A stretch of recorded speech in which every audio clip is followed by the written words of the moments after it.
then she was everybody's favorite Hindu Indian prosecutor and attorney general and senator, and now she becomes black. But, I met her daddy, fine gentleman, Professor Harris. And the problem with her being black is Professor Harris says he's Caucasian, mixed Irish and Hindu. He doesn't have any black ancestors, but his Irish ancestors owned a lot of slaves in Jamaica and had them to work on plantation. So if mama is on the birth certificate listed as a Caucasian, daddy says he's a Caucasian Hindu and has no black ancestors. How did she get to be black? Now, a little side story.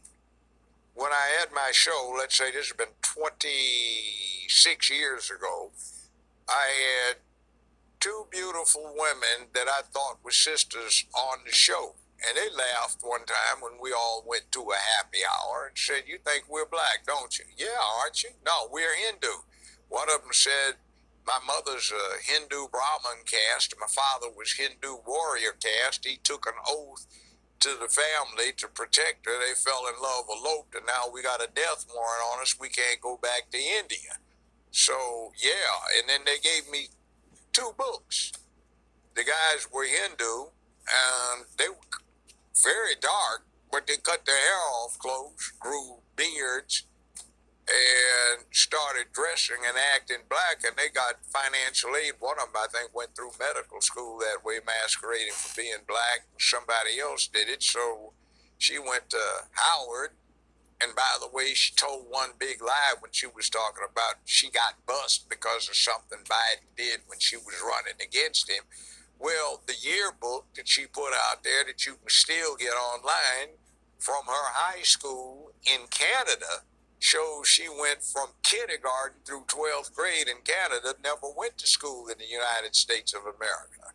She was born, by the way, in the same hospital that my ex-wife was born in, the same 12-month period, and my late mother-in-law was in fact a pediatric nurse in that hospital when Kamala was born. And the birth certificate that she has is interesting because the confusion comes from a mistake. On the birth certificate, it lists the mother's race as Caucasian, national origin India, and religion Hindu. For the father, it does not list national origin. It does not list religion. It does not list anything about that, but where it says race, they put national origin in Jamaica by mistake. Now, if you've ever been to Jamaica and you go over to St. Elizabeth Parish, you see all the high-bright and white that live in Jamaica. So I've got a good friend retired from law enforcement. He has a white wife, blonde-haired, blue eyes, but she was born in Jamaica. Her parents were born in Jamaica. One's blonde and blue-eyed, the other one's red-haired and gray-eyed, and they happen to be related to the King of England because they're aristocrats in England, but they were born in Jamaica.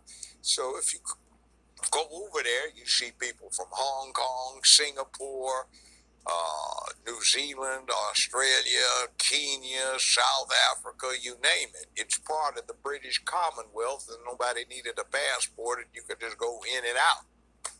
So it's not unusual. You're not black just because you're from Jamaica, and they have a whole lot of white people that never left, and their ancestors owned a lot of slaves. The Maroons went up into the hill country and got themselves free back in the 1840s, but other than that, it is what it is in Jamaica. So just because you are from that country does not mean you are of the black race. So the problem is why don't you go get your daddy to give you an affidavit that you have a black ancestor? And since the only possible claim you have is through your great-grandmother, who he says was a Hindu house servant that just happens to be swarthy, where'd you get your blackness from? See, you're faking it again. And I say this after 50 years of experience, the worst human beings you will ever find are career prosecutors. Something slimy about them, They are so turned off by humanity and everything else. They don't care. They're trying to win the game. It is just play to them. They don't give a damn about the people they represent. They just want to win. So they lie, cheat, steal to win the game. And that brings up the other thing, where the Supreme Court of California ordered her to produce the evidence that was exculpating to somebody sitting up on death row that she had hit. They did that over and over and over again with her hiding this evidence. Now, there are exceptions to this rule with career prosecutors, but if you ever want to sleazy somebody, find yourself a career prosecutor who's never done anything else but that until they have moved up. Now, there have been people like Thomas Dewey, who was a career prosecutor. He got Lucky Luciano, the gangster that set up the mob as a syndicate, a business. You got him and became governor of New York and then an unsuccessful candidate for president twice. You have people like that, and you got Kamala, who was a career prosecutor. And that's essentially all she's done outside of moving directly over into politics. They tend to be crooks.